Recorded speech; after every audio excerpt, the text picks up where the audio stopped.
Good morning, everyone, and welcome to today's web seminar, 2020 Proposals to Reduce Youth Homelessness in California.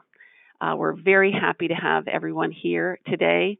There's been a lot of interest in this topic.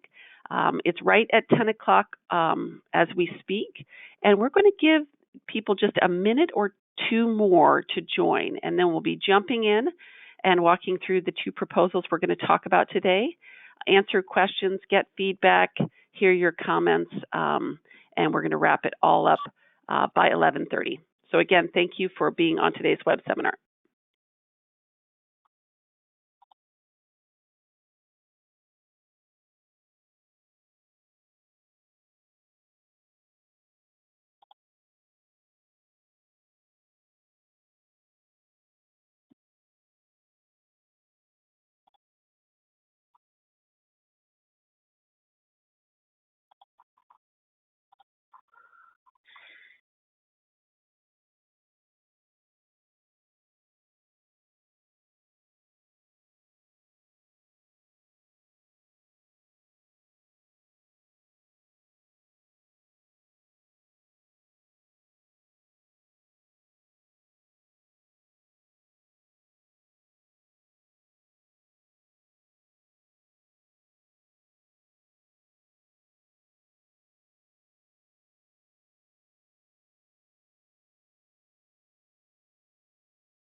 Good morning, everyone. And again, thank you for being on today's web seminar.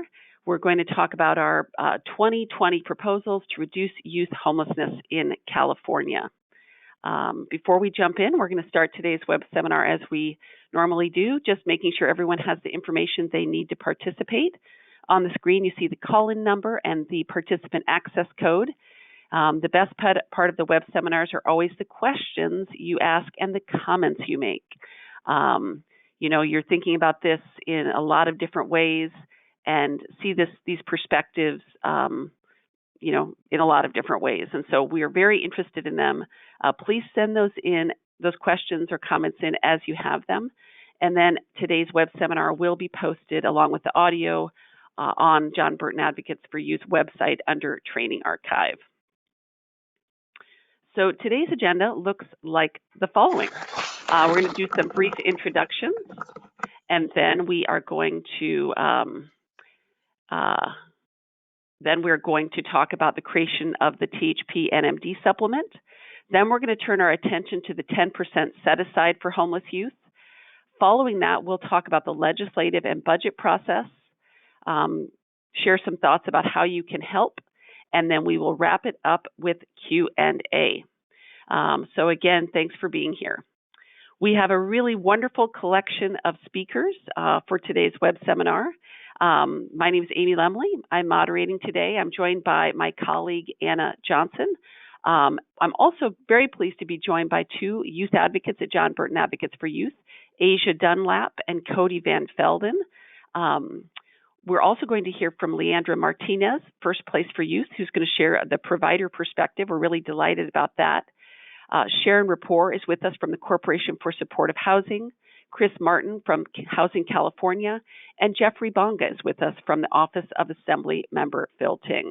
So thank you all for taking the time to be on today's web seminar, sharing your perspectives and educating us about these proposals. So with that, I'm going to turn it over to Anna, who is going to lead our discussion of the creation of the THP-NMD supplement. Thank you, Amy, and good morning, everyone on the webinar today. I'm looking forward to sharing with you the information related to our legislative proposal, which would create a housing supplement for non-minor dependents in extended foster care through the transitional housing placement. So we are here this morning because California's housing crisis is taking a toll on youth in foster care. We see that 1 in 7 youth aged 17 to 19 have experienced homelessness, with an even higher likelihood of homelessness between ages 19 to 21, impacting 1 in 5 youth. Youth who are in California's extended foster care are seeking housing supports through the transitional housing programs, but due to the housing crisis, we are seeing a 65% increase in youth waiting for a placement with THP-NMD. Later in the webinar, you'll learn more about what happens when youth are waiting from both youth advocates and providers. Since the THP-NMD program started in 2012, the average cost of renting a two-bedroom apartment in California has increased by 64%, while the rate paid to providers to secure housing and services has only increased 19%. This means providers are have more and more of the rate focused on just securing housing, which leaves less for necessary supportive services and program staff. It has also made certain areas of the state very expensive to provide THP, non-minor dependent services, leading to shortages in high cost of housing areas of the state, where actually most of our THP-NMD youth are located.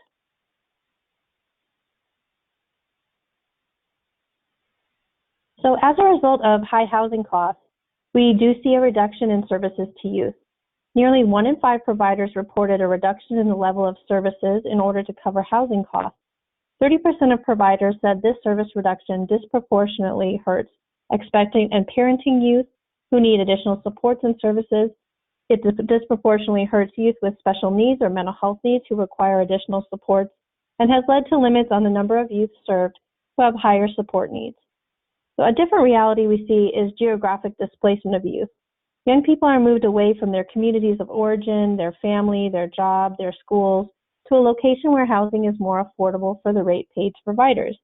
This ultimately can hurt youth long-term goals or outcomes. So to talk more about this, I believe we have Asia Dunlap, who might actually be having some phone issues. Let's see, Amy, are you able to see if she's been able to join?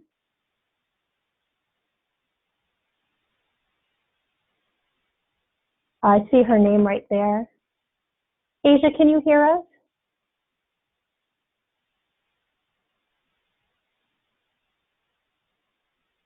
Let's see, Asia, can you speak into your mic?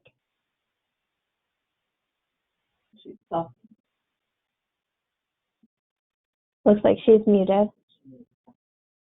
So sorry everyone on the webinar, we'll just figure this out in just 1 second and we'll have Asia speak. I'll work on calling her in to unfreeze her audio.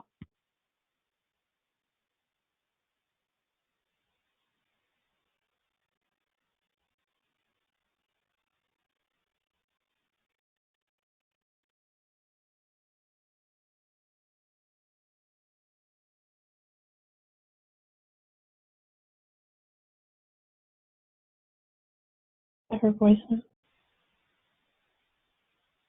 Okay, so actually we're having a little bit of technical difficulties with Asia. Asia, can you dial in your audio pin, which is number 358#? So you dial #358#. And we'll actually move on to our next presenter and come back to Asia. So Leandra, are you able to hear us? Yes, I am. Hi. Okay. Well, next I'd just like to quickly introduce Leandra Martinez, who is a transitions manager at First Place for Youth, a THP non-minor dependent provider in the greater Los Angeles area. And welcome, Leandra, and thanks for joining us today. So there are 304. Oh yeah, of course.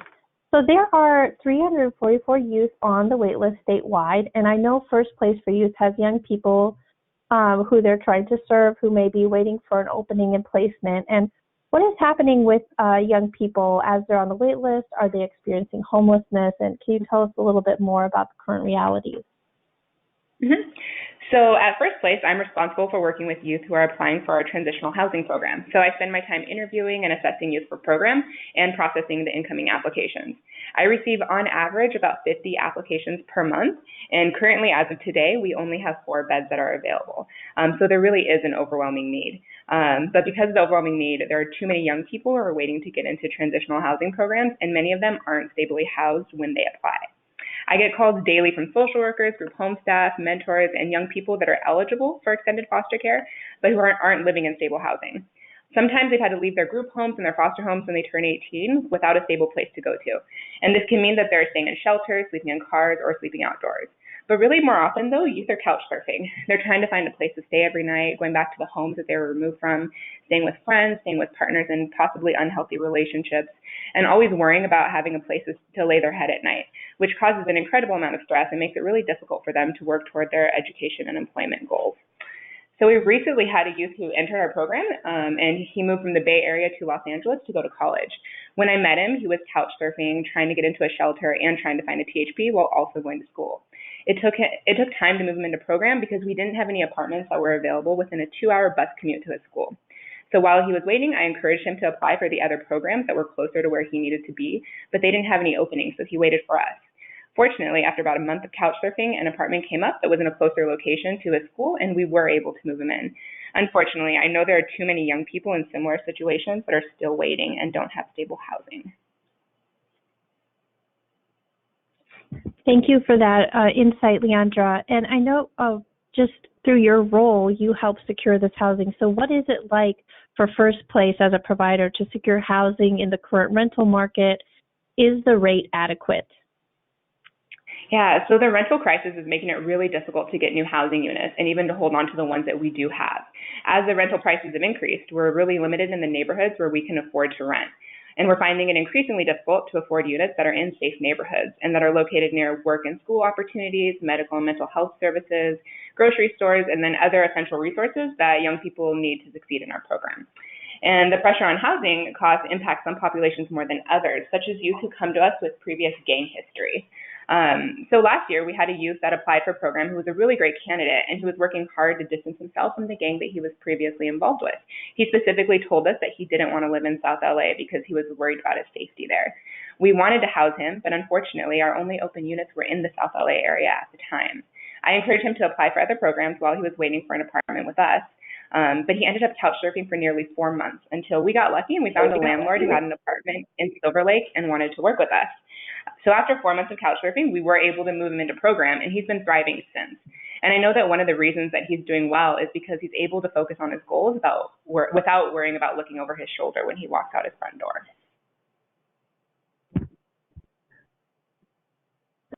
Okay, thank you for that insight as well. And how about for serving parenting youth or youth with disabilities? How does the current THP-NMD rate fall short for them? Yeah, so when it comes to parenting youth, we know that the safest and best practice is to place them into a one-bedroom apartment without a roommate. This allows the young family to have privacy, but it also reduces safety concerns for the parent and for the child. But renting a one-bedroom apartment is much more expensive than placing 2 youth into a 2-bedroom apartment, and the current rate doesn't reflect this at all. This means that a lot of providers have to limit the number of parenting participants by the number of one-bedroom units that they're able to afford. If the rate reflected the housing needs, we would be able to pick up more units and bring in more young families. Parenting youth also require more services in programming, staff time, and specialized services. If we had more funding to cover the housing portion, we'd be able to dedicate more to the services. I receive multiple applications and inquiries for parenting youth per month and often don't have any beds open for months at a time. Recently, I had an open bed and 3 parents applied for it. We had to make a really tough decision and ended up offering the spot to a parent who had been homeless for nearly 3 years with her daughter. Unfortunately, the other youth, and many more have applied since then, are waiting for a bed to open up that can take many months. Thanks for sharing that information. How does the current housing cost constrain the program and negatively impact youth? So even though there are hundreds of youth awaiting placement, it's nearly impossible to expand under the current rate and the pressures of the housing market. So the sacrifices that we're forced to make can end up negatively impacting the services that we're able to provide, which impacts youth success ultimately. In this housing market, the only units we can afford may be in areas that youth are trying to get away from because they don't feel safe. And we found that when youth don't feel safe in their homes, they're much less likely to engage with us and make progress towards their education and employment goals. So being in a safe environment is key. And some youth are impacted by this more than others. For instance, youth who have experienced trafficking. It's really hard to place youth who have experienced trafficking because a lot of our units are in the neighborhoods where they have been trafficked. In every interview I do with youth, I ask them 2 questions. Where do you want to live, and where is it unsafe for you to live? We can't promise we can place them where they want to live, but we always try our best if we do have an available unit. We do promise them that we won't place them in an area that's unsafe for them. We value youth choice and voice because we know it's a major driver of their success. However, it's really hard to respect youth choice when our rental options are so limited by the current rate. Okay, thank you so much, Leandra. We are now going to go back to speak with Asia, and then we'll also take questions. So in the questions panel for folks that just heard from first place, if you have questions, please feel free to enter them into the panel. And Asia, can you hear me? Is your speaker working now? Yeah, can you hear me? Yes, thank you so much. So Asia, thanks for joining us today. And with the overview of the need of our legislative proposal, I just want to introduce to everyone on the webinar, Asia Dunlap, who is a student at California State University in Sacramento. Asia has experienced foster care and has a passion to work for youth and on behalf of youth who have experienced the same. So good morning, Asia, and thanks for joining us today. Please tell us a little bit about yourself. Hi, my name is Asia Dunlap, or just call me Asia. But yeah, I do attend South State, and my major is criminal justice. And after I graduate, I hope to pursue a career in criminal justice. I'm 21 years old, and I am currently in a THP Plus program with a provider adult program in Sacramento. And I've also experienced the THP when I was 18 through 21. So I've been through the whole process. Okay, thanks for sharing that, Asia. And can you tell us about your experience with extended foster care and in the transitional housing program for non-minor dependents? So when I was 18 years old, like right after I got out of my foster home, I was homeless after I graduated from high school. I was put on the wait list for 2 months for the THP-NMD, and I got in. But during the time, I was renting a room from a previous guardian because I didn't have housing, so I had to find like where I wanted to stay. So when I was homeless, it was just hard to communicate with the program because I've been waiting to get into their program for like 2 months. And it was a lot of anxiety and stress, like overcoming, the homelessness during the summer and like trying to attend Sac State during the summer. So then I was exposed to a lot of crime, and it was just a lot to deal with. And I just felt like it was just hard to talk to people, and I feel like I was just being discriminated because I was asking for help from others, and they just, I don't know, like they just thought that I should have been more prepared for the situation, but I wasn't. So it was just like difficult talking to people, and it was just really hard trying to survive for 2 months and with no services, with no CalFresh or nothing. Like my social worker didn't prepare me enough to, after 18, like I wasn't prepared. Yeah, so thank you for sharing that. So you were 18, you were waiting to get in a program, and you yourself were trying to find housing. And as we just heard from Leandra, it's very hard to secure housing in these high cost areas of the state, and, especially when you're 18. So as you were experiencing homelessness and trying to start school, what were some of the main issues that arose for you and some of the consequences that you experienced? So when I did get into the program, before I went to the program, Yeah. I was only receiving a check for like $800 or $900 a month, and I was in this thing what they call a tilt, and it was just so I can get the check every month so that I can be able to cover housing, transportation, food, bills, everything that you may need. And at the time I was in school, so I did have to pay for books, and I was renting a room.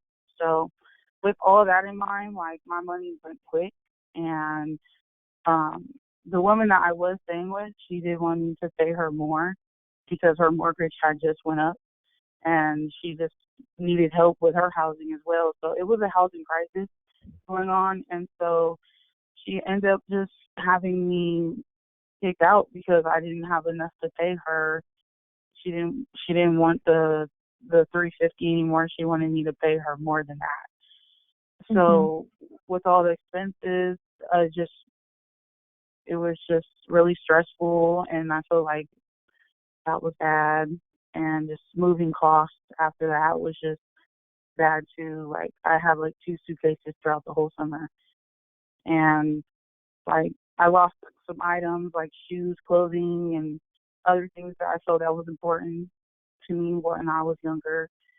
And my mental health was like really bad. And like I went to Kaiser and I talked to a woman that worked in for the therapy and stuff, and she was just like really helpful. But their appointments weren't consistent enough for me, so she actually kept in contact with me to make sure I was okay because it was just a lot going on. And then just knowing when your next food, like when you're gonna get your next food, like when's your next meal.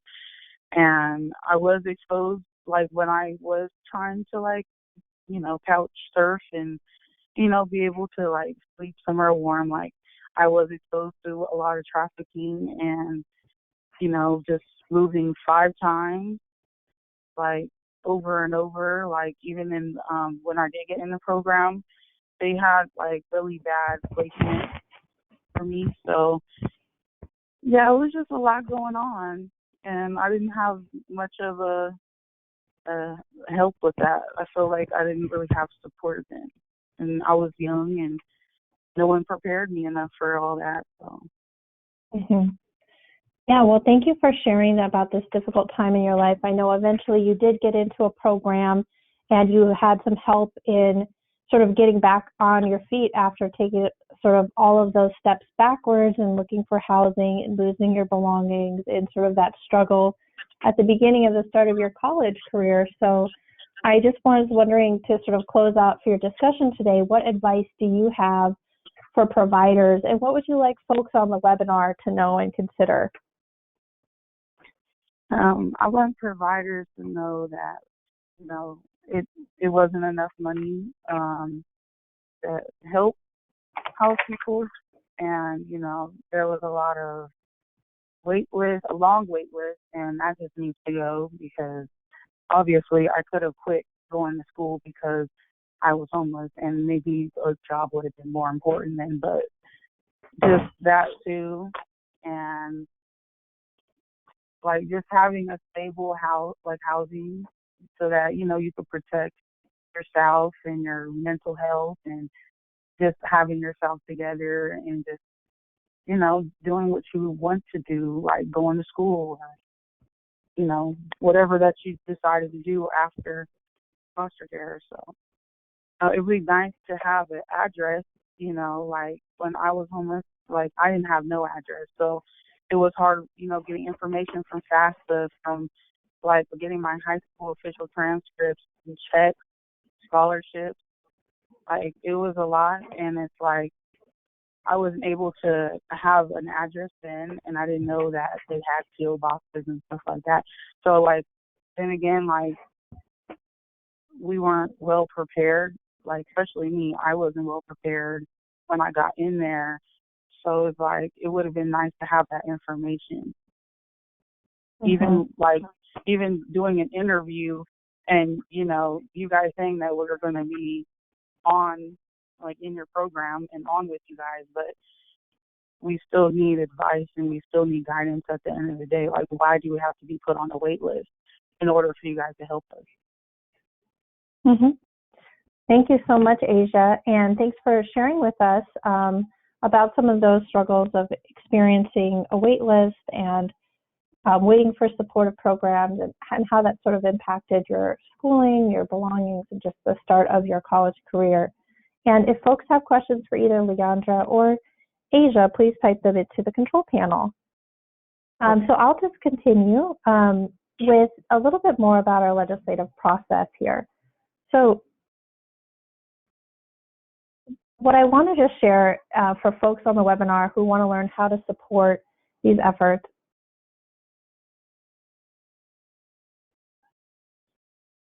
So what I'd like to share is just that there a little bit more background about the bill and what was the impetus for the legislative proposal. So in 2017, Senator Holly Mitchell authored Senate Bill 612, requiring a new rate methodology for the THP-NMD program, basically meaning to figure out what would be a more modern sort of payment structure for the program. So a work group met between August and November of 2019. And so you sort of see this timeline on the screen of when the meetings were in accordance with that law. So the SB 12 work group voted on a housing supplement approach that adds a housing supplement to the rate that is determined by the cost of housing in each county. The strategy accounts for the cost of housing in all of our 58 counties, where the cost of renting an apartment varies greatly. And now what we're going to have is we're going to have Jeffrey from Assemblymember Phil Ting's office share more about the bill and their leadership on moving forward with this work group's proposal through legislation. So welcome, Jeffrey, and thanks for joining us today, and huge thanks to Assemblymember Ting for their leadership as well in championing this proposal. And Jeffrey, can you hear me?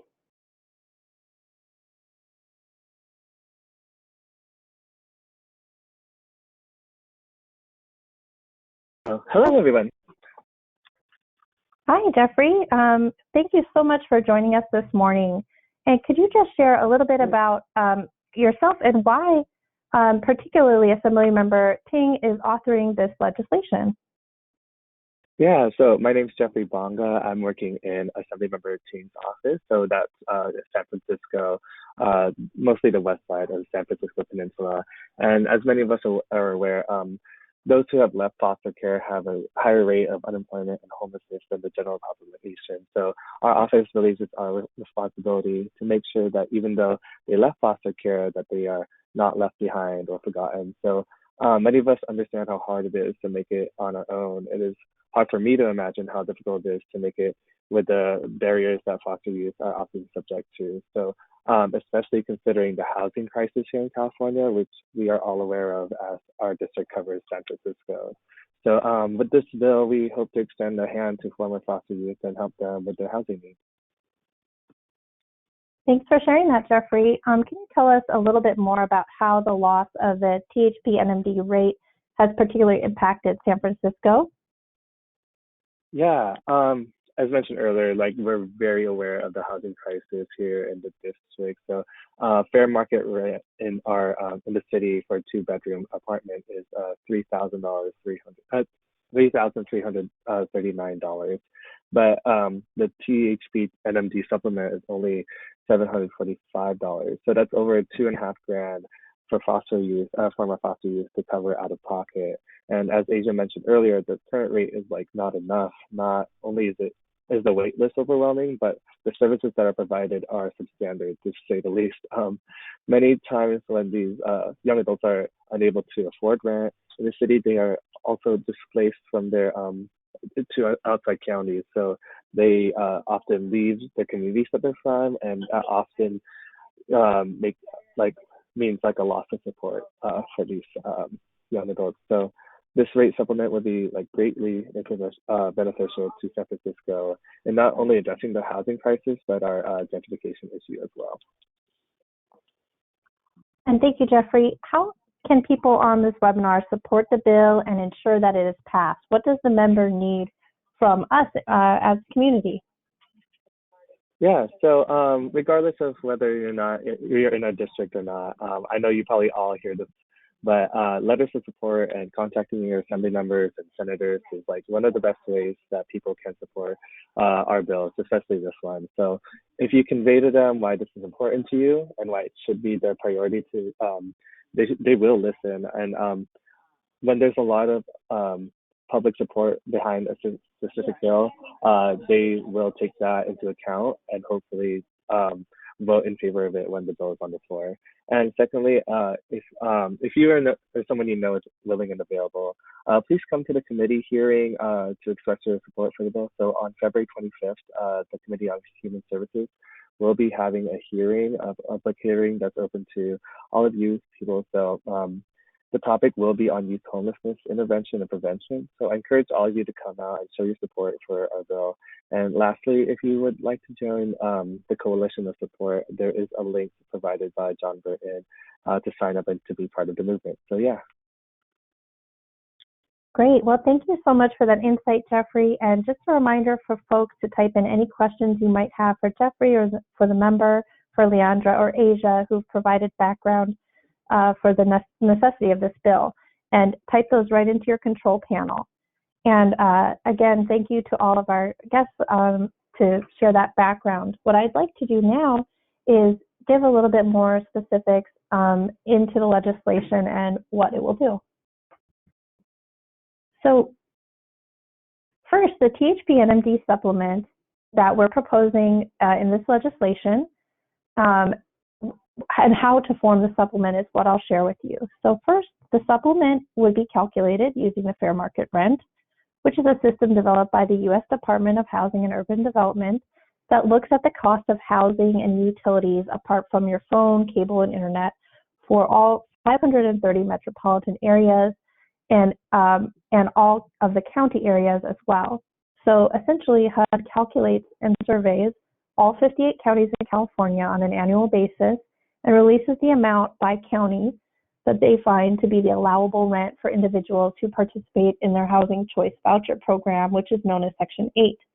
So these numbers are updated annually and done for every county. So the link on this slide shows you the 2020 fair market rent for California metropolitan areas and by county. So that's what we would use as a sort of a basis for finding out what is the fair market rent in all of our areas. So our bill calculates the housing supplement using the HUD fair market rent for a one-bedroom apartment if the non-minor dependent is a custodial parent. Like what Leandra said, they need more space, more room, and their own supportive services. So parents require their own apartment and space for themselves and their child. The bill also calculates the housing supplement using HUD fair market rent for a two-bedroom unit split in half for non-parents, since the THP-NMD model has two non-minor dependents in the program share a two-bedroom unit, which is pretty age and developmentally appropriate for most youth in the general population at that time in their lives as well, so sharing a unit. So next, I'll show you an example calculation of a youth in Alameda County who is not a parent. So the HUD fair market rent for a two-bedroom apartment is $2,239 in Alameda County. And since the unit is shared, we take half of the fair market rent, which is $1,120, and we then find the difference between the fair market rent and the rental subsidy portion of the THP-NMD rate that is already provided. So showing total need of $375 THP-NMD supplement per youth to be able to afford a shared apartment in Alameda County. So now I'll share an example for a parent. So Alameda County's one-bedroom fair market rent is $1,808. And what we do again is subtract the rental subsidy portion of the THP-NMD rate, showing a need for a $1,063 housing supplement per parent and youth to afford a one-bedroom apartment in Alameda County. So since each county's fair market rent is calculated by local costs, the THP-NMD supplement would be higher or lower depending on local costs in that county. The SB 612 work group that, from the bill that I talked about earlier with Senator Mitchell reviewed and calculated the supplement amount for each county, showing a range for custodial parents between needing $28 extra a month to afford a unit to $1,974 a month to afford a unit for a one-bedroom apartment. And for non-parents, a range of $84 a month to $924 a month. So this means that no matter where a youth calls home or attends school, they will be able to be provided a fair market rent apartment in their county. So addressing that geographic displacement and the local needs issue that Leandra and Asia talked about. So this helps us address both the geographic displacement and the impact on services and supportive costs that reflects our state and county diversity. Most non-minor dependents do live in the counties that would qualify for a housing supplement, meaning most live in very high-cost counties. Some non-minor dependents live in a county where the current rate is at or higher than the fair market rent and are already able to be provided fair market rent close to home. So this approach was selected by the state work group for SB 612 because it uses an existing federal framework, the HUD fair market rent. It responds to changing housing costs, both increases and decreases in the market, and ensures youth can be provided an apartment in their county. And it is individualized to meet the needs and costs specific to our very diverse 58 county state. So the approach was also chosen because it differentiated between parenting youth and non-parents and allows providers to serve parenting youth in a competitive housing market. So the THP-NMD supplement will cost under $4 million a year to implement. That's about all of that. So with that, I will hand it over now to Amy Lemley, who is going to talk about our other proposal this year that does work to address youth homelessness. Thank you very much, Anna. And please, if you have questions, we worked through that that pretty quickly. We had to really think through erring on the side of more detail or less, but we'd be happy to answer any questions about the development of the supplement methodology. It was a comprehensive process with lots of different stakeholders, providers, county representatives, legal advocates, intermediaries, all thinking long and hard about a fair, consistent way of addressing the issue. The second proposal that we're going to talk about today is a 10% set aside for homeless youth. Now, often and too often, when we talk about youth homelessness, we silo the issue of young people who are in foster care and young people who are not in foster care. But as we all know, young people's lives are fluid, much more fluid than the eligibility criteria for many of the programs that we all are participate in. For example, to be in extended foster care, you have to be in care at age 18. To be in THP+, it's the same eligibility criteria. And so we know young people, many have spent much of their lives in foster care. They reunify or they exit to guardianship or adoption and therefore are not eligible. We also know there are many young people who may have experienced abuse and neglect and have not touched the foster care system, and yet are, if they had, would be eligible for many programs. And then even other young people who are experiencing homelessness in California and don't have that experience. And so the kind of approach we're going to talk about now is looking at the larger issue of youth homelessness and trying to address that. And for many years, we did not have an accurate estimate of the number of young people who've experienced homelessness.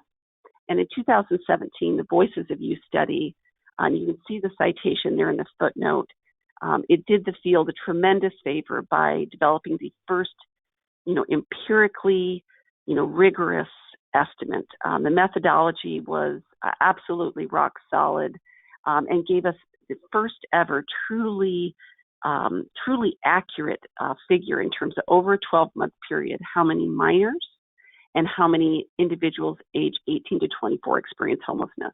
And so we no longer are scratching our heads. We know what that figure is. We know that it's 1 in 30 young people 13 to 17 and 1 in 10 18 to 24-year-olds. That is 10%. And that is much higher. The number previously, people said this, people said that, but thanks to the Voices of Youth study, we now know, and we can really determine that figure. And this really updates what the figures that we've used for a long time, which is, or for several years anyway, the HUD point in time count. What you see in the slide in front of you is the proportion of homeless individuals in California who are youth, which is an unaccompanied youth 24 or younger. That includes the minors and non-minors. And as you can see, that number is relatively consistent, 9%, 9%, 12%, 10%, 8%. over 5 years, it's an average of 10%. However, we also know that the point in time count was not designed to count youth homelessness. It's really designed to count a much more chronic type of homelessness. And so we've recognized that even while these figures are quite consistent, they're consistently likely less than the number of actual homeless youth because youth homelessness presents itself differently than it does for older individuals. If you look at those percentages and translate them to numbers, what we have is roughly on any given night, at minimum, this would be the most conservative, but because of this undercount, 12,000 youth who are homeless. And we know from the point in time count that the vast majority of them are unsheltered, which is extremely problematic for any individual who is unsheltered. What we know specifically about youth, however, is every night of being unsheltered increases their likelihood of being assaulted, sexually exploited, or some other form of crime or victimization. Young people are particularly vulnerable, and I think we can all imagine why that's the case. So we want all individuals who are homeless to be sheltered, and we're also just pointing out that almost 8 out of 10 of those individuals who are homeless on any given night are unsheltered.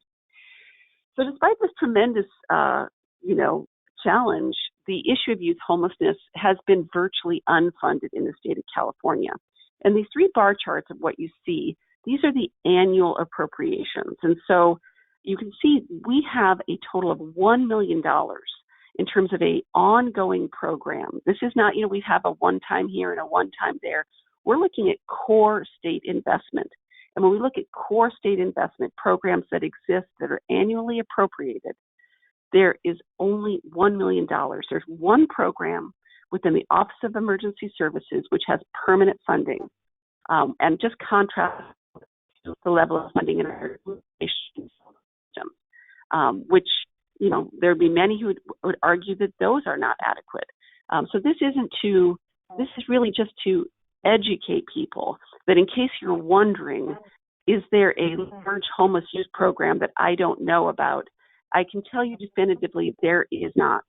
And I'll be just very honest, before, when my focus was more exclusively on the issue of children and youth in foster care, I thought there isn't. And the other problem is the feds are not solving this problem. The runaway and homeless youth funded programs in the federal government are very, very minimal. They're very small. They only give $200,000 in funding to individual programs. So it's not that you don't know about it, it's that it really largely does not exist. Federal funding is very small. There's been a pilot program within HUD, but again, it's really just a pilot demonstration project, and only 3 jurisdictions in California have it. So we're really left in California with a dearth of funding to address the issue of homelessness. And so to tell you just a little bit more about what this experience is like from a firsthand perspective, I'm going to invite Cody Van Velden to join today's web seminar. Cody is a youth advocate at John Burton Advocates for Youth. She is a student at a community college student awaiting news about her acceptance for her transfer, and maybe she's even received it now. Last time we spoke, she hadn't heard. But we're delighted to have you join the presentation today. And I'm going to turn it over to Cody. Hi, can you guys hear me? Yes, we can. Okay, awesome. So yeah, thank you, Amy. So as Amy says, my name is Cody. I'm 22 years old. I'm a current student at Consumer Server College, also known as CRC. I graduate this spring, transferring to Sac State, hopefully this fall. My goal is to be a therapist and work with youth. My passion comes from my own experience of struggling as a youth, and I'd like to share some of those experiences with everyone this morning. So I was adopted at age 4 after being in and out of the foster system about 3 times from birth to age 3, and remained adopted until I was 16.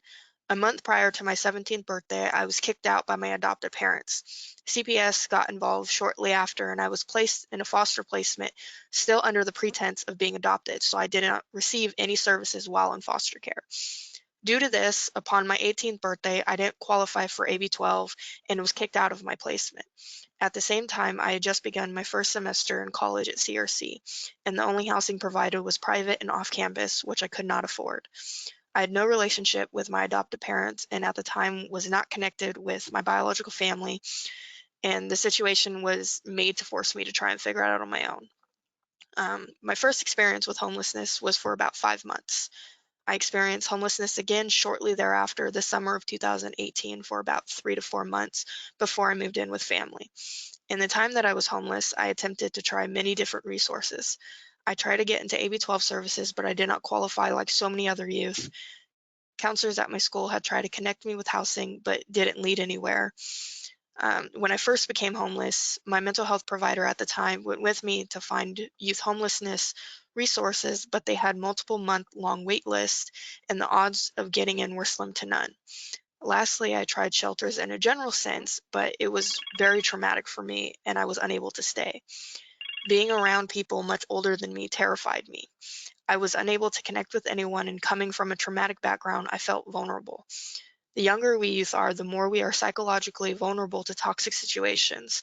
I did everything you were supposed to do, but there was nothing for me, so I resorted to couch hopping with people I barely knew. During this time I was homeless, I was exposed to people doing drugs. At the time, I was doing online dating just to find a place to sleep for a night, which led to unsafe situations. After about 5 months, I got into a relationship that was highly abusive. I was experiencing psychological, emotional, physical, and financial abuse, but because I had nowhere else to go, I was forced to stay. Being forced to stay in this relationship due to homelessness led me down a path that resulted in the attempt on my own life. Due to homelessness and the situation that resulted from it, my academics also began to suffer. I got 2 C's in my first semester, and then the following next semester, I endured so much abuse that my grades earned were an F, C, D, and a withdrawal. I was placed on academic probation twice and was almost placed on dismissal, but luckily that didn't happen. To put it into perspective how important housing is, fall 2019 semester, I was taking 5 classes as a full-time student and I just started a new job, and I passed with straight A's. I am an excellent student, but when housing is unreliable and youth are facing homelessness, everything around them suffers. Eventually, what helped me was my biological family, my dad's brother. I have known them for about 3 years now. They had found me and my siblings through Facebook and reached out and offered their home to me after my relationship. If housing services were available to me, I would have had the opportunity to be stable on my own and never been put in a situation of survival. I would have gotten safety that would have allowed me to start my college career on the right track. As a youth, we are starting off our life into being an adult, and that alone is a difficult transition. Adding the adding the struggles of being homeless makes that transition much more difficult. I'm asking that you support the budget set aside for youth to invest in programs, housing, and services that are for young people because it will allow them a second chance. And for some, it could prevent toxic and unsafe situations before they begin. Thank you very much, Cody, for sharing your perspective, and it's so valuable. I think you put your finger on it multiple times. Certainly, when you're like, you did everything you were supposed to do. You asked for the help. You turned to the system we have, and there just wasn't anything there for you. And that's what this budget proposal is trying to do. It's trying to make something available for homeless youth.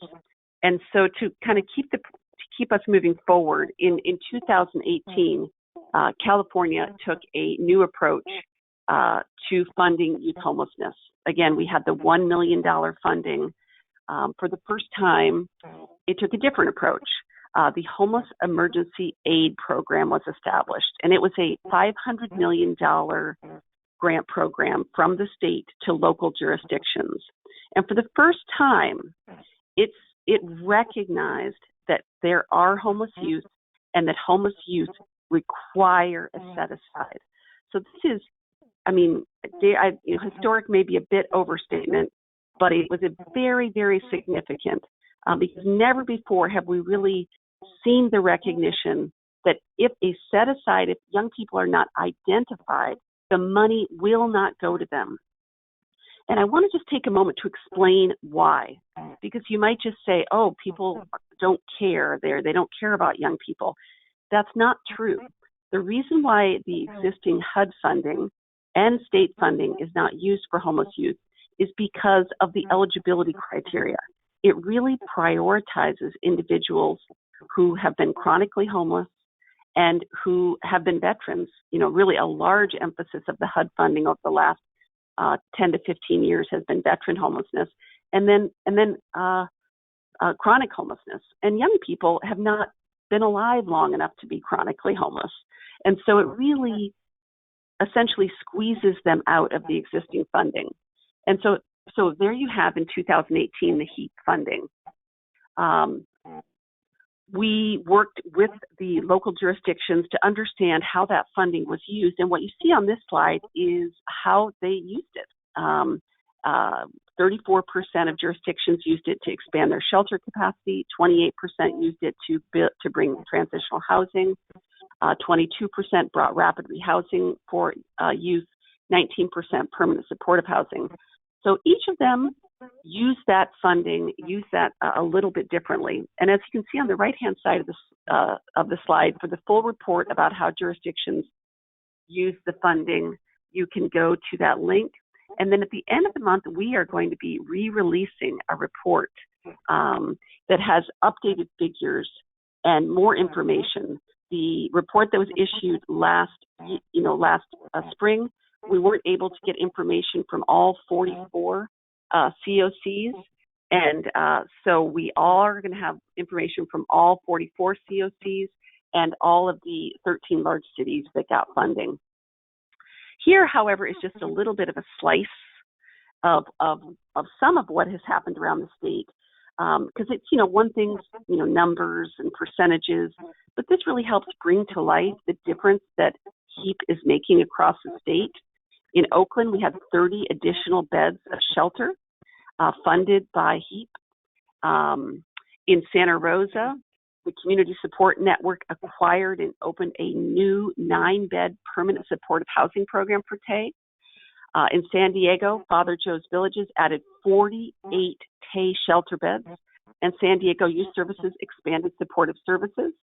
And then in Los Angeles, Aviva Family Services opened Wallace House, which is providing 42 new private units for TAY women and their children.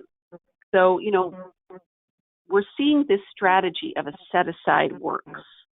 When it is a legal requirement that a certain percentage is used on homeless youth, we're seeing local jurisdictions respond accordingly and get that money to serve young people. So in addition to serving youth, in our interviews, we've also heard a lot of interesting feedback about the impact of the set aside. And so I'm going to step through these because, of course, the number one thing is an increase in the number of youth served. But also what we've heard is this approach, if you start in the upper left-hand corner, it provides youth with the full continuum of housing. So, so essentially, they were able to add a little capacity to shelter, a little capacity to rapid rehousing, a little capacity to permanent supportive housing, because we recognize that homeless youth don't need one type of intervention. Just like other homeless individuals, they need different interventions based on their individual needs. And so rather than saying we're going to create a homeless youth program that does one thing, we're able to offer them a continuum of housing options rather than the one size fits all. We got a lot of positive feedback from local jurisdictions about that. Now, the second thing we really heard, if you go to the right, is it providers into the local homelessness response system. So again, HEAP required 5% of the funding went to homeless youth. So now local jurisdictions were saying, okay, we need someone to do these services. We talked to multiple COCs who said, we really didn't have anyone at the table who was doing that. We had to have an outreach process. We had to bring new providers in. I know of at least a couple jurisdictions where the HEAP money went to a youth provider that had never participated in the COC process. Now, that isn't the case everywhere, but it wasn't the case some places. The second thing is it really, if you go to the orange box, it funds interventions based on local need. So some communities had already invested heavily in shelter, but they didn't have any rapid rehousing. So they chose to prioritize rapid rehousing. Other jurisdictions were vice versa.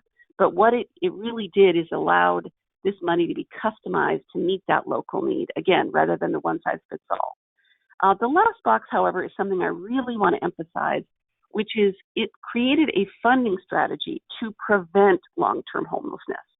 The whole theory of the way our federal housing funds are prioritized is for the funding and the housing to go to the people with the highest level of need.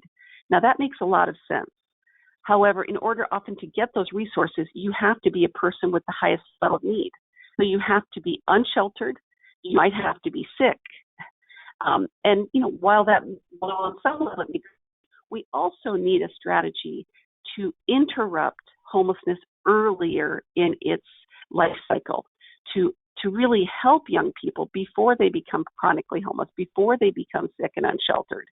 And so what we really heard from local jurisdictions is they were excited that now they had a tool where they didn't have to wait until people were unsheltered and sick to serve them, that we could actually go in there and intervene the very first time a person had ever experienced homelessness and end it and nip it in the bud.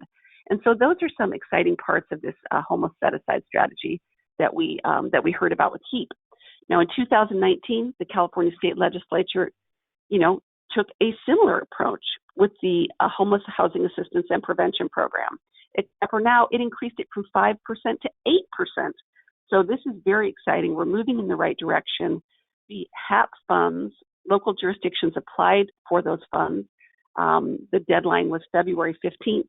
And so now if you are a youth homelessness provider, those local jurisdictions are now turning their attention to their local communities are going to be issuing those funds. And so again, now we went up from 5% of $500 million to 8% of $650 million. So now we have a $52 million investment in youth homelessness. And I'm really excited to say that some jurisdictions have taken it even further. Los Angeles County, under the leadership of their board of supervisors, recently decided to dedicate 18% of their HAP funding for youth homelessness. So again, we're beginning to build some steam, some momentum. There's beginning to be an awareness that young people aren't going to get this money if there isn't a set aside. And that brings us to the current proposal that is under consideration now. And for that, I'm going to turn it over to Sharon Rapport of the Corporation for Supportive Housing, who's going to talk about a very exciting proposal to address homelessness in the 2020 budget. Amy, I think Chris is going to talk first. Chris Martin from Housing California. Great. Take it away, Chris. Thanks, Amy. And thanks for walking us through the past few years. I think that's important context as we move forward. So Housing California and CSH have been working with our partners to think through a budget proposal to address homelessness more broadly this year, and then we'll talk about how that incorporates youth, of course, within that proposal. But broadly, this proposal is looking at a $2 billion investment to address the scale of the need and address homelessness statewide through has specific allocations within that proposal. So we have a 5% set aside, or 5% of this funding would go to developers that are in small and medium-sized cities. So developers in cities outside of what's known as the Big 13 major cities. And that would be for development of affordable and supportive housing to address homelessness. Then 40% would go to the large cities, which are our Big 13 cities. I believe the cutoff is 300,000 population, and that would be funding that is primarily to be used to address homelessness through capital development of affordable and supportive housing, as well as interim interventions, and so really highlighting the need for capital and development thereof. And then finally, the 55% would go jointly to continuums of care and counties throughout the state. And this would be for more rental assistance, services, operating subsidies, and things like that to be paired, locally in the big 13 cities, and making sure that we're creating a system that addresses the full scope of the challenge, including services and operating subsidies alongside our development. Go to the next slide. So this proposal is being championed by Housing California and CSH. We got started recently. The Los Angeles County Board of Supervisors voted to endorse this proposal, so we were really excited to have that. But as you can see here, we have a broad coalition of people supporting around the state, including the National Alliance to End Homelessness, a First Place for Youth on here, of course, John Burton Advocates for Youth, and a broad coalition of folks throughout our state, rural and big cities and big counties, as well as the smaller jurisdictions that really have gotten behind this proposal and are hoping to see this move forward. And then we'll turn it over to Sharon for the rest. Thanks, Chris. And good morning, everybody. I'm Sharon Rapport. I work on state policy for the Corporation for Supportive Housing, and we're a national nonprofit and community development financial organization. So the proposal that Chris was talking about, that's being led by Housing California and CSH, includes a comprehensive response beyond the intent of HEAP and HAP, and both of those programs were instead intended to address the immediate crisis of homelessness at the local level. This proposal would focus on allocations to local governments, but it would go further in restructuring the state's response as well. It would create a cabinet-level position within the governor's office responsible for solving homelessness.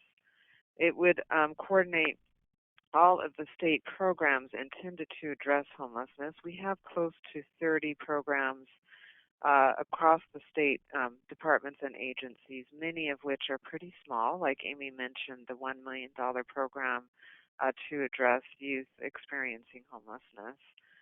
We have a lot of programs like that, but they're generally not very well coordinated. So this proposal is an attempt to move all of those programs toward a more coordinated response. The programs themselves would stay at the agencies where they are, but there would be a requirement among those agencies to align with evidence-based practices and to grade the housing and services funding. Finally, it will allocate the state funding in a way that promotes local collaboration. And Chris mentioned this briefly when he was talking about the type of funding that can go to the large cities and the type of funding that could go to local homeless continuums of care in counties. There are different types of funding, and that's intended to kind of frame and force some local collaboration to make sure that the full continuum of housing and services interventions are provided to meet the local needs. So if you could go to the next slide. That is basically the introduction to the broad budget concepts of our proposal, but as Amy mentioned, it includes a 10% set aside for youth experiencing homelessness.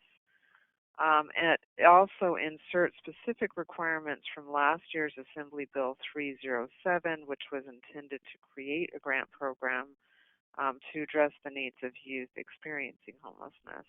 And these requirements include requiring local homeless continuums of care to create youth-specific coordinated assessment and entry systems. These have been mentioned a couple times during the slides, but basically these are local systems to assess an individual's need for various interventions for housing and services that would allow them to exit homelessness. It's also a referral source to housing and services. And so those systems generally have been targeted to people who are living with the greatest vulnerabilities to early mortality. And as Amy mentioned, that often excludes people who are youth or under age 25 experiencing homelessness. So this proposal would include a requirement that a youth-specific coordinated assessment and entry system be developed. It also requires the COCs to offer youth-specific services such as transitional living planning and services, access to education assistance, services for pregnant and parenting youth, as well as LGBTQ youth, family support, and family finding services. Next slide, please. The governor has also proposed a budget item to address homelessness. And just to tell you a little bit about that proposal, it would spend $750 million to provide housing, services, and board and care funding for people experiencing homelessness. There are overlaps with the CSH Housing California proposal in that it promotes flexible dollars. However, there are some important differences between our proposal and the governor's proposal we thought important to kind of point out. If you are hearing in the media lots of stories about the governor's homeless proposal. The governor's proposal does not have a youth set aside. The proposal is for one-time funds, whereas ours is for ongoing funding. And the governor's proposal includes this new concept, which would provide funding instead of to necessarily local jurisdictions. It would provide funding through regional administrators, which could be a nonprofit entity or a local agency. And we do have some concerns with that latter part. As we work to better coordinate systems, we have concerns that that requirement or that piece of the governor's proposal would instead create another bureaucratic structure that would be siloed from our local systems. So I'll stop there, and I'll look forward to hearing any questions you may have. Amy, I'll turn it back to you. Thank you so much, Chris, Sharon, Amy, and Cody for sharing information about the 10% youth set aside. And now I'll be sharing with the audience how you all can get involved and how you can help us get this bill and budget item passed and funding and services flowing to youth. So just a quick overview of the legislative timeline first. On January 10th, the governor introduced the proposed budget.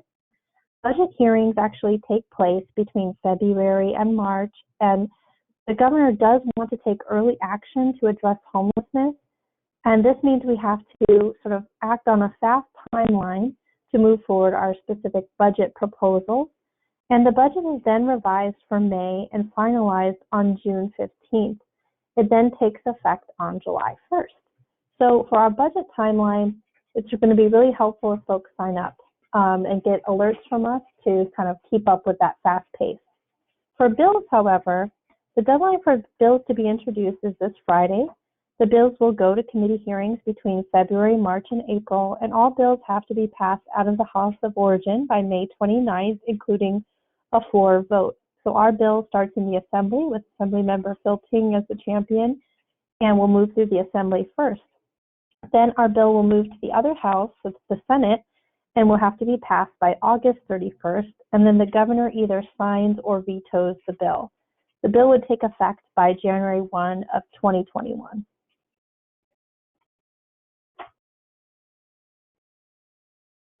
Okay, next slide. So the legislative process will pose many challenges, and we will need your help. So thank you so much for starting and joining us on this call today.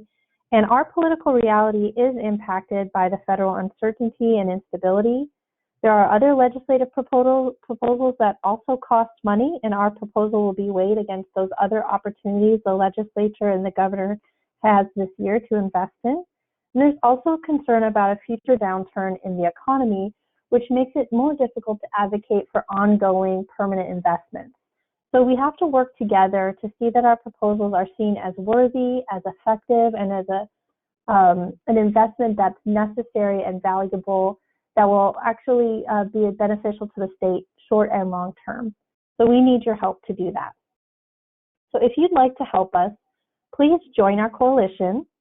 You can sign up using this link here to stay informed as the proposals move forward on the timeline I discussed with you, and be notified about when letters, calls, logos, district visits might be needed, as well as when hearings are being held at the state capitol. So if you can just take a moment to fill out the link. Again, in the handouts portion of the control panel, you'll see 3 handouts. The links are all live for the presentation here. So if you download them, you can click on this link and then you'll get signed up for the coalition. And I promise you, email will be kept to a minimum only when we need that next step taken while I send something out. So we do have support letter templates available for you to download on our website as well. You can also add your organization's letterhead to that template and send it back to us. The budget letter is even easier. We'll just be asking you for your logo that we could add to the budget letter, and that is all linked here for you. Again, all these links are live, and they're all also on our website. So far, we do know of a few hearings, and I know Jeffrey talked about one earlier today on the webinar, where we welcome you to join us in advocating for these proposals. The first is a hearing at the Capitol in Sacramento on youth homelessness. It is on February 25th at 1:30 p.m. You can come and give public comment and offer your support for our proposals. Our budget hearing will also be on March 25th at 2:30 p.m., where we'll talk about the THP-NMD supplement, so that $4 million annual cost that we need to be added to the budget for our bill to be put into effect will be talked about on the 25th. So if you can also save that date and join us. Again, if you sign up for the coalition emails through the link I shared on the previous slide, we'll let you know when the bill will go to committee, we'll save the calendar item for you, and we'll ask if you can join us then or send your support via letters or local district visits. So if you can make it to Sacramento, or if you can't make it to Sacramento, I would say, if you're not local to Sacramento or don't travel there often, there are still ways to get involved. You can meet with elected officials in your district. As Jeffrey mentioned, it's really important to make sure that other members from all across the state are going to be supportive of these proposals.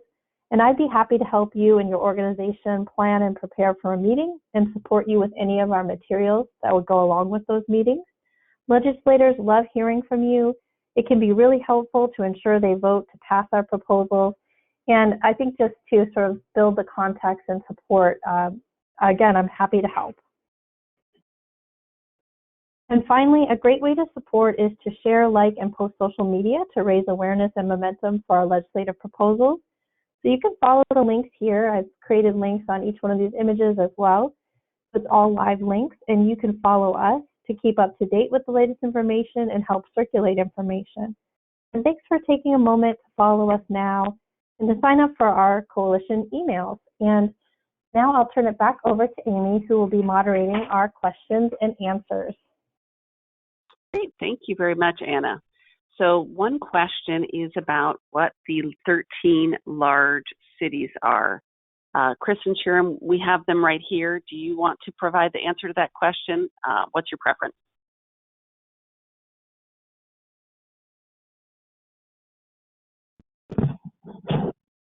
Sorry, Amy, I was on mute. I think it's fine if you want to read off the cities. And as Chris mentioned, they are all cities that have at least 300,000 residents. Okay, so the 13 are Anaheim, Bakersfield, Fresno, Long Beach, Los Angeles, Oakland, Riverside, Sacramento, San Diego, San Francisco, San Jose, Santa Ana, and Stockton. So those are the large cities that have a population of over 300 that would receive a portion of the, 40% of the $2 billion that the over 300,000 people that the Housing California NCSH proposal is developing. Okay, so that's that question. A next question is for you, Anna. It says, for the THP-NMD proposal, you said the approach was tailored to how much money each county needs for local housing costs. What if the rent goes up drastically in a county that currently would not be eligible for a supplement? Thanks for that great question, Amy. So how the housing supplement works is that HUD actually sends out annually, so each year it updates those numbers. So as we see housing costs rise in an area, that would change. And what our proposal does is it would actually require an annual update to that supplement. So right now in some counties, it currently may be affordable. If that changes, that supplement would be adjusted based on that local change for the following year. So again, on the annual basis, this will be updated to address increases and any downturn in housing costs. This will adjust locally for that. So any area that needs it actually qualifies that year. Thank you, Anna. This next question is for you, Sharon. What is the process for selecting developers to receive funding in the small and medium cities? We know who the 13 large cities are. How does it work for those small and medium cities?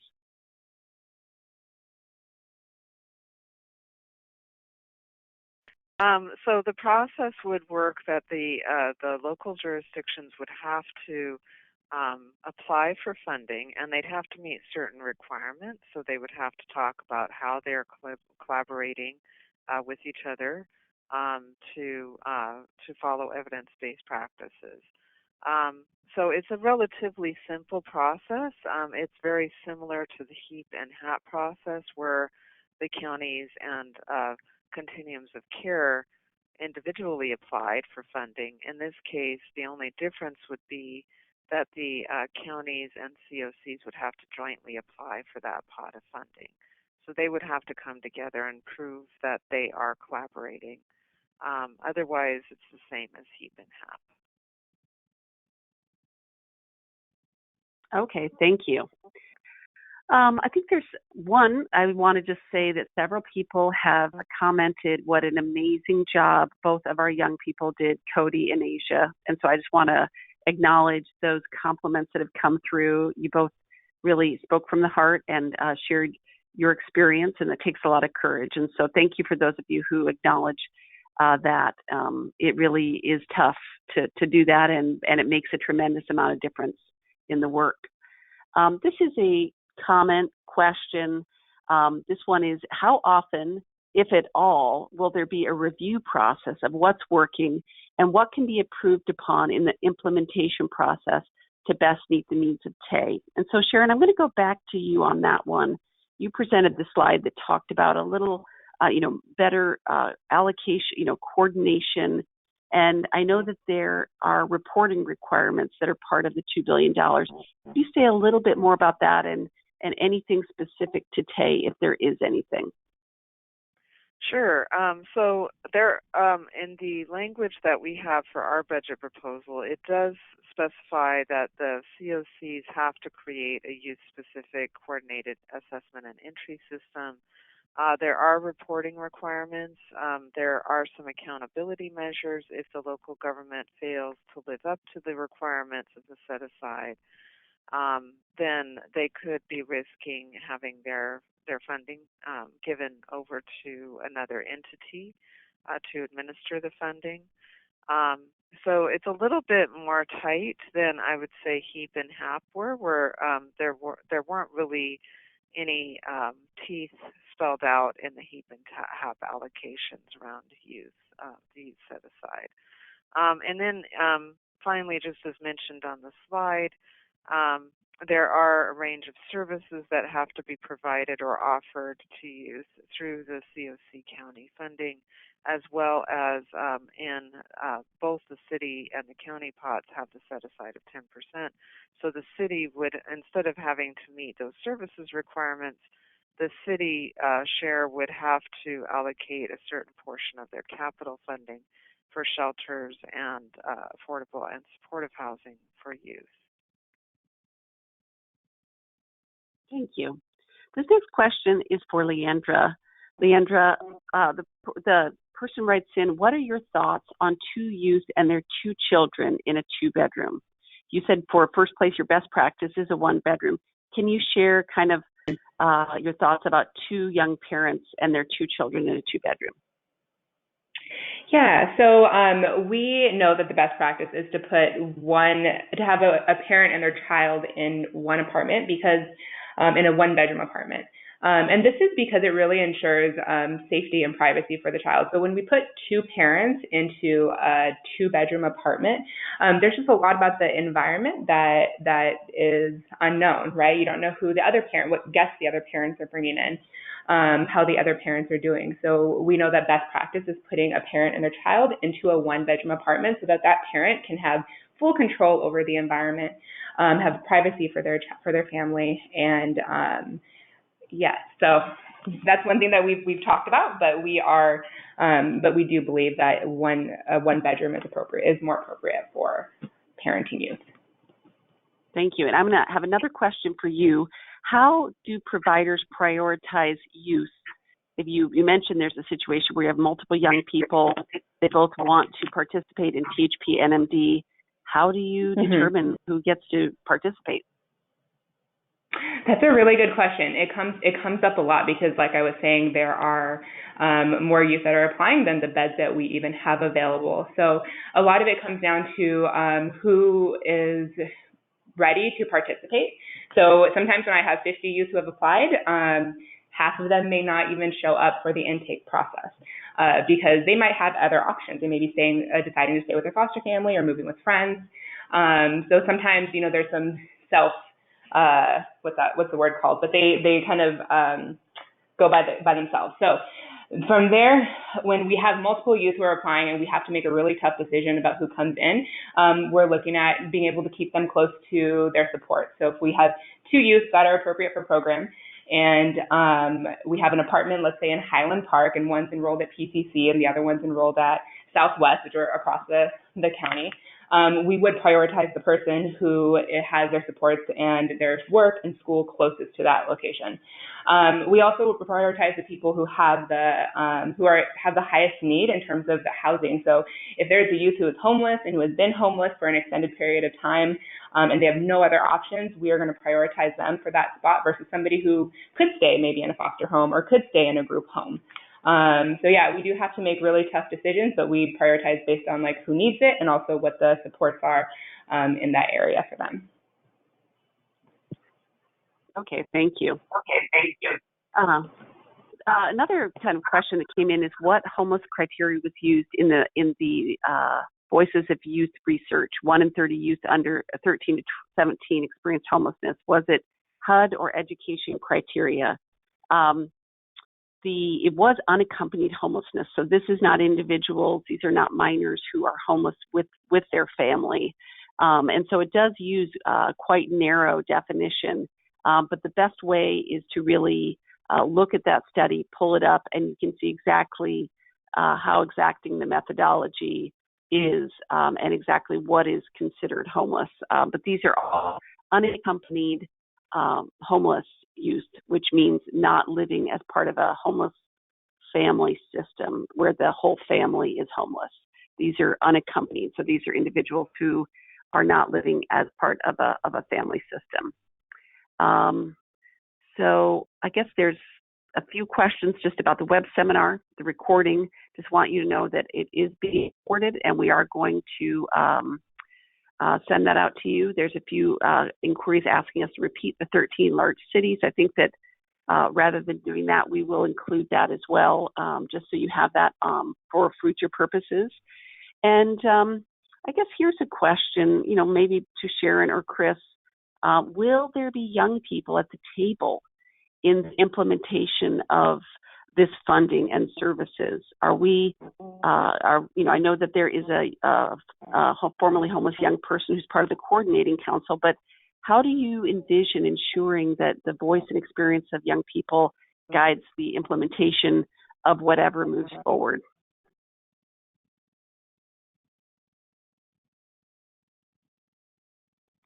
Chris, do you want to take that or do you want me to answer?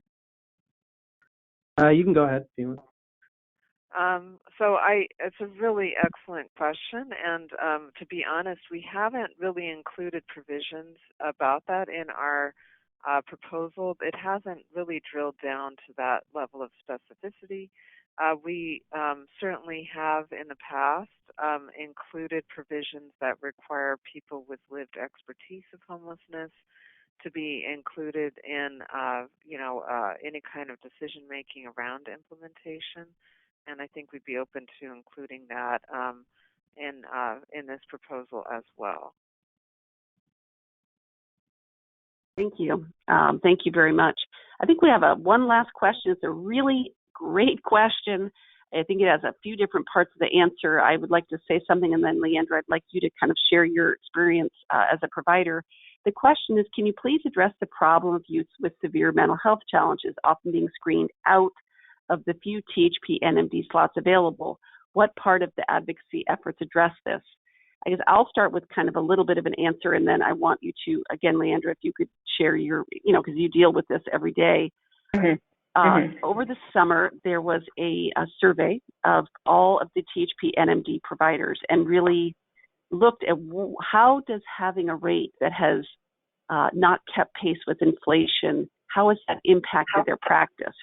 And it was extremely impressive how candid and forthright providers were, how hard they're trying to serve young people, and how challenging it is. And 27%, and this is on slide 9, of the THP-NMD providers reported limiting the number of young people who have higher needs that they serve in order to ensure adequate funds. So the way that the low rate is, or the kind of lack of purchasing power, the unintended effect it's having is if a higher and higher proportion of the rate is going for housing costs, the amount that is left over to provide supportive services goes down. And so the part of our advocacy efforts that addressing is keeping the housing portion of that rate robust by creating a supplement so that there is adequate funding to house those young people and adequate funding to serve them. Right now, providers are often looking at a Sophie's choice. It's like, okay, so we have to secure this housing and we have to serve them. You've got a young person who is easier to serve and a young person who's harder to serve. And you've got one rate. And so this makes sure that there is a robust amount of funding for the housing. The housing can be secured, and in no way do we have to kind of reduce the level of funding for the services. And so we know, like I said, over 1 in 4 providers said they're having to make those hard trade-offs. Other approaches are to massively privately fundraise in order to ensure those supportive services are available. But that is not something that we can ask of every THP-NMD providers. Some are able to do that and some have that capacity. Most, however, do not. And it simply means excluding young people who would otherwise be able to be served by the program. So that's kind of one answer to it. But I think that people, Leandra, would be very interested in hearing First Place's approach to this. Yes, definitely. So we don't screen out those youth, but we do have to identify that there are some youth that we are not able to safely serve in a scattered site environment. So it's a really difficult decision. But for instance, when we get a youth who's coming to us from, let's say, a group home where there's 24-hour support and supervision, and they're still engaging in self-harming behaviors, suicidal ideations, and they have psychiatric hospitalizations, and they have mental health services on site, and they have 24-hour support, it would be unsafe to transition them into a scattered site housing where they don't have necessarily 24-hour support and supervision. There's no staff that live on site or work on site. And so it would be unsafe and frankly unethical to put a youth into that situation where their safety could be at risk. So the rate increase would really help us because we could dedicate more funding to services, and it would possibly help us to increase those services. Think about single site housing, where it would be more appropriate to house a youth who has really severe mental health issues, and then we'd be able to really more safely serve those youth with those specific challenges. All right, thank you very much. I mean, again, these are hard realities. I mean, no one wants to put anyone in that position, and we do believe, this is not the THP-NMD supplement is a targeted, specific proposal where again funding would go up, and then if we truly do believe we can beat this housing crisis, the fair market rate will adjust, and then the rate supplement would go down, and so. So those are a little bit of information about both of the proposals. I just want to take a moment before we wrap up to thank all of our panelists for being on the web seminar today, and for everyone who hung out to the very last bit of today's web seminar. We really appreciate it. We're going to be sending out the recording, the link to the coalition sign up, and really just encourage you to please sign up for that, stay informed about how you can help, and just think of one or more ways that you can play a role in moving this forward. By improving, by creating a supplement, we're able to really prevent the homelessness among former foster youth. And then the 10% is really about taking on homelessness on a more community-wide level. So again, thanks for being here. And with that, that concludes today's web seminar.